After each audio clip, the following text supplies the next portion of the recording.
Ji done and dusted हो गया। यहाँ पे 185 का टारगेट है। यहाँ पे लास्ट बॉल पे भी विल जैक्सन छक्का मार दिया, बहुत एक्सप्लोसिव नॉक खेली विल जैक्सन ने। यहाँ पे 185 टू विन है, 184 बनाया। यहाँ पे 184 पे 7 विकेटें गिरी और 20 ओवर खत्म हो गए। तो इंग्लैंड ने, अगर आप यहाँ पे देखोगे, शुरू में लड़खड़ाए, जॉस बटलर जल्दी आउट हुए, फिल शॉट जल्दी आउट हुए, लेकिन जेकब बेथेल, विल जैक्स और साथ में हैरी ब्रूक ने मेक श्योर किया कि इंग्लैंड जो है वो इस टोटल पे पहुंच जाए कि नेपाल गेम से बाहर हो जाए।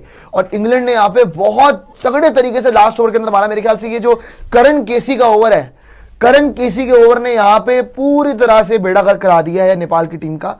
अब यहां से नेपाल के लिए मैच निकालना बहुत मुश्किल हो सकता है, क्योंकि 180 का टारगेट हमेशा बहुत ज्यादा होता है। क्योंकि वर्ल्ड कप्स के अंदर ना, वो आप वर्ल्ड कप अगर सोच रहे हो कि नहीं हाँ 200-250 बन जाए, 220 बन जाए, वर्ल्ड कप्स में नहीं बनते हैं। कल हम ये बात कर रहे थे कि वर्ल्ड कप के कितने ही टाइम में कितनी बार 200 बने और कितनी बार 200 चेज हुए, बहुत कम था कि जब 200 बने थे। तो यहाँ 180-190 भी आप मान के चलिए 210 या 220 ही हो जाता है। सो लेट्स सी किस तरह से चीजें आगे जाती है। लेकिन डिसअपॉइंट किया है यहाँ पे करण किसी ने एंड में आते आते। नंदन ने भी उससे पहला ओवर बड़ा खराब डाला था। ये जो लास्ट के 2 ओवर बड़े अजीब गए। साथ में अगर मैं बात करूं संदीप लामिछा ने, उन्होंने अच्छा किया आज, एज यूजुअल नेपाल के लिए बड़े इंपॉर्टेंट रहते हैं। लेकिन स्टिल मेरे ख्याल से निशान जो मौका था नेपाल के पास इनको रिस्ट्रिक्ट करने का, वो मौका नेपाल ने खो दिया। और ये मैच शायद अपसेट तो नहीं होगा, ये मैच अपसेट एक ही होगा, नेपाल। अब वही है ना कि यार संदीप ने अगर सोचिए 4 में 25 दिए, अगर वो भी इनकी तरह ही दे रहे थे जैसे इनके बाकी बॉलर्स 200 ही बन 200 खा लेते, 200 खा लेते। वो अकेला डिफरेंस था जो 15-20 रन कम करा गया। अब बात वही है कि यार 50 पे आपने 3 करा, आपने सॉल्ट बटलर को आउट कर लिया, मेन जो बैंटन को भी आउट कर लिया, वो भी अच्छी फॉर्म में था। लेकिन जेकब बेटल ने जो बैटिंग करी, 4 छक्के 4 चौके, वहीं से उनने मोमेंटम एक तरफा कर दिया था। हैरी ब्रूक के लिए प्लेटफॉर्म था कि वो आगे लेके चले, वो लेके चला। रही सही कसर भाई जैक्स ने 39 बनाए 18 बॉलों में, मतलब 3 ओवर में 40 वो अकेला कर गया। तो एज अ फिनिशर काम ही खत्म हो गया उनका। और 184 तो हम सोच भी नहीं रहे थे, हम सोच रहे थे 175-70 पे रुक जाएंगे। तो 10 रन और एक्स्ट्रा बना दिए। और जो आपने अभी बात बोली, आई थिंक इस वर्ल्ड कप में जो लोग 250-300 सोच रहे हैं, एक भी मैच में 250 भी नहीं बनने वाला। मैक्स 200 बन सकता है और 220 बन सकता है, 220 बन सकता है, 210 बन सकता है। 250-300 वगैरह नहीं होने वो वाली चीज हो सकती है जैसे अगले गेम में हो सकती है, इंडिया नामीबिया वाले गेम में, वैसे मैच हो सकती है, वो वैसे गेम में हो सकती है। लेकिन ऐसे कोई ऐसे गेम नॉट एवरी गेम, लेकिन स्टिल यहाँ पे बात पता है क्या, नेपाल ने ना मौका खो दिया। मैं आपको सीधा बताऊं, नेपाल के पास बहुत गोल्डन अपॉर्चुनिटी थी। जब शुरू में मेरे ख्याल 55 पे 3 हो गए थे, 55 पे 3 होने के बाद आपके पास बड़ी तगड़ी अपॉर्चुनिटी थी कि यहाँ से गेम ही चेंज कर दो। लास्ट के 2 ओवर में बाय द वे 45 रन आए, मैच यही पलट गया। 2 में 30 लास्ट के 2-2.5 ओवर में आप 2 में 30 खाओ, 15-15 2 में 35 खा लो। भाई 2 में 45 खा गए भाई आप, 2 में 45 कौन खाता है? 2 में 45 खाने के बाद आपने बिल्कुल ही गेम डेड करा दिया वहां पे। और हैरी ब्रूक की भी वैसे तारीफ है कि लास्ट में जो विल जैक्स कन्वर्ट कर पाया, उसका बहुत बड़ा रीजन है हैरी ब्रूक, जो बीच में खेल के चला गया। मतलब हैरी ब्रूक ने बड़ी जबरदस्त हिटिंग करी। आप देखेंगे पेसर्स को, स्पिनर्स को बड़े अच्छे तरीके से खेला। एंड इवन इंग्लैंड ने भी मैसेज दिया। देखो यार, आप जितना मर्जी देख लो, अभी तक जो गेम्स हुए हैं, Pakistan versus Netherlands, India versus USA, England versus Nepal, अभी तक अगर मैं जेन्युइनली देखूं ना, जो सामने वाली टीम जो ऑपोजिशंस हैं, मैं तीनों को ही रखूंगा कि हाँ भाई टक्कर की थी। नेदरलैंड्स, नेपाल और इवन यूएसए, तीनों ने बहुत अच्छा काम किया। लेकिन यहाँ पे इंग्लैंड भी प्रेशर में आया था आज, लेकिन इंग्लैंड ने बहुत अच्छे से प्रेशर एब्जॉर्ब करा। और एक कहीं ना कहीं मैसेज है फॉर T20 वर्ल्ड कप की इंग्लैंड, क्योंकि बहुत लोग सोचते थे कि स्पिन नहीं खेल पाएगी, भाई उन्होंने आज स्पिन को ही मारा है। आज जेकब बेथेल ने, हैरी ब्रूक ने, विल जैक्स ने, इन्होंने स्पिन को मारा भाई।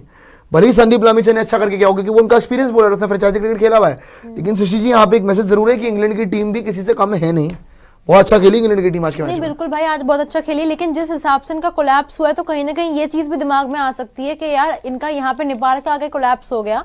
नेपाल को कुछ हम कम नहीं बोल रहे हैं, बट जब कोई बड़ी टीम सामने आती है, कोई भी चाहे आएंगे, अगर ये सुपर 8 में जा रहे हैं तो वहां पे भी कोई बड़ी टीम सामने आती है, तो वहां इनकी बैटिंग बॉलिंग दोनों चीजें जो है आपको डिसअपॉइंट कर सकती है इंग्लैंड की। इसीलिए कहीं ना कहीं हम बात करते हैं कि चांसेस हो सकता है दूसरी टीम्स का ज्यादा हो सुपर 4 में, यानी जो टॉप 4 होने वाले हैं।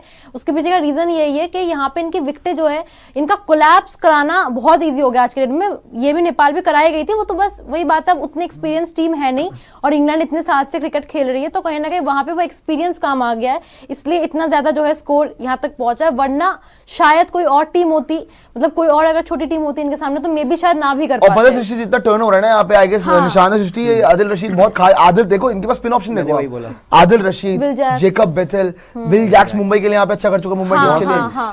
मैं कह रहा हूँ ना, मैं इनके पास ऑप्शन देखो आप कितने सारे हैं स्पिन को लेके कि हाँ भाई किस तरह से मैच निकाल सकते हैं। सो कहीं ना कहीं यहाँ पे आपका नेपाल जो है बैकफुट पे जा चुका है। लेकिन स्टिल मैं बोलूंगा कितना क्लोज जाएगा, हाँ नेपाल कितना क्लोज जाएगा मैटर करता है। देखो नेपाल को यहाँ पे ये मेक श्योर करना है कि देखो अभी टीम इनके ग्रुप में कौन कौन सी टीम्स है, वेस्ट इंडीज है, बाकी हल्की टीम है, स्कॉटलैंड भी तो है, स्कॉटलैंड हरा सकते हैं। वेस्ट इंडीज को भी हरा सकते दोनों को हरा हैं, सकते स्कॉटलैंड को तो हरा ही सकते हैं। और एक और टीम कौन सी है? और एक यार, एक और बार कोई टीम है, वो ग्रुप भी अगर ऐसी बना- एसोसिएट टीम ही ग्रुप अगर बना हुआ दिखा दीजिएगा नेपाल वाला। हाँ। लेकिन मैं बोल रहा हूँ कि अगर, हाँ जी, वो नहीं बोलो नहीं, बोलो। मैं कह रहा हूँ कि नेपाल के ग्रुप में अगर आप देखोगे तो ऐसी टीम्स हैं जहां पे ये मैच हार भी गए तो कोई दिक्कत नहीं है, लेकिन बस नेपाल को ये मेक श्योर करना है कि ये जो मार्जिन है वो 40-50 रन का ना हो। Exactly. अगर भाई, 40-50 रन का वेस्ट मार्जिन इंडीज भी हुआ, बराबर आ जाए। अगर 40-50 का मार्जिन हुआ, आप वर्ल्ड कप से बाहर हो जाओगे। भाई 10-20 वो का मत होगा कर तो देना। फिर वो फिर भी झेल मैं चाहता जाएगा। हूँ कि क्लोज गेम हो, नेपाल जाए, क्लोज जाए, 10-15 रन से हारे, हाँ, 160 ज्यादा बड़ा रन इम्पैक्ट बनाए ना यार, हो। 160-70 ना- बनाओ। मतलब मिनिमम 160 तो बनाओ, हाँ, minimum। 160 तो बनाओ ही बनाओ।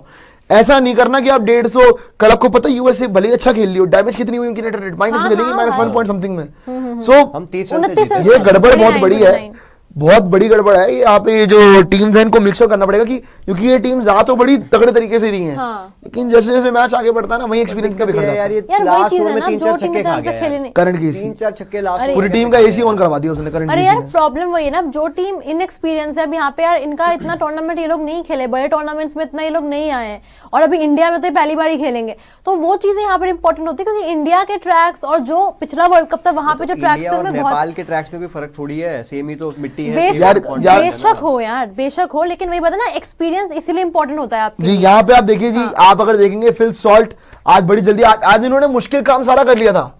देखो आपने क्रीम तो निकाल दी ना सारी की सारी, अगर आप बात करोगे फिल सॉल्ट आउट हो गया, जॉस बटलर आउट हो गया, बैंटन आउट कर दिया बैंटन तो आपने। खैर मैं उसको कंसीडर नहीं कर रहा है, इतना बड़ा को बैटर नहीं, इतना बड़ा नहीं, बंदा है। टॉप ऑर्डर में है ना। 57 पे 3 डाउन थे। लेकिन हाँ। आपने जो देखो, मैं बोलूंगा दो बंदे, इंग्लैंड ना बहुत हैवीली कभी कभार रिलाई करती है फिल सॉल्ट पर, जॉस बटलर पे, हाँ, दोनों में से कोई एक चल obviously, जाए। हाँ। तो यहाँ पे आपने मेन काम तो निकाल दिया था, ये तो निकल गए थे, आपको बस इनको कोलैप्स कराना था। लेकिन फंस आप कहाँ गए ना कि ये जो जेकब बेथेल है बीच में आके, ये बहुत अच्छा खेल गया, और जेकब बेथेल इंग्लैंड के लिए बहुत अच्छा कर रहा है रिसेंटली। अगर आप बात करोगे, कॉन्ट्रैक्ट भी उसका अपग्रेड किया गया इंग्लैंड में बहुत ज्यादा, क्योंकि वो एक फ्यूचर टैलेंट है इन लोगों का, एक जेकब बेथेल और एक हैरी ब्रूक, और दोनों ने अच्छा करा तगड़े टेक्निकली। आप देखोगे बीच में टॉम बैंटन भी आउट हो गया था, लेकिन जो इन दोनों ने 50 मार दी ना, भारी बढ़ गई, और सबसे ज्यादा चुभेगी इनको ये विल जैक्स की नॉक। हाँ। यार 216 की स्ट्राइक रेट से खेलेगा वर्ल्ड में आके, और इतना नीचे 216 की स्ट्राइक रेट से खोल के रख दिया उन्होंने। तो इंग्लैंड की टीम के लिए बड़ा अच्छा कैंपेन शुरू हो रहा है। खैर अभी तक तो मुझे नहीं लग रहा कि कोई अपसेट लोडिंग हो रहा है इस मैच के अंदर। श्रीलंका खैर आप यहाँ देख रहे हो जी, वेस्ट जहां आपकी नेपाल की टीम है, अब उनके अगले मैचेस वेस्ट इंडीज से खेलना है, इटली से खेलना इटली, है, हाँ। स्कॉटलैंड से खेलना है। नेपाल को अगर नेपाल वेस्ट इंडीज को हरा देती तो नेपाल इजीली Qualify क्वालिफाई कर कर सकती, देगी। कोई बड़ी बात नहीं सुपर सकती। हिट, हाँ। लेकिन बस net run rate is the margin, वो इनको मेक श्योर पता नहीं, करना मुझे ऐसा ही फील आ रहा है पड़ेगा। कि आज ये गिर पड़ के भी 25 रन से तो हार ही जाएंगे यार। वही तो कह रहा हूँ 25 यार, रन पे 25 रन तो आपका हार ही मैच चला जाओगे जाएगा, आप। 30 रन पे खैर मैच आज चला इनको जाएगा। किसी ना किसी को तो स्टेप करना पड़ेगा। खैर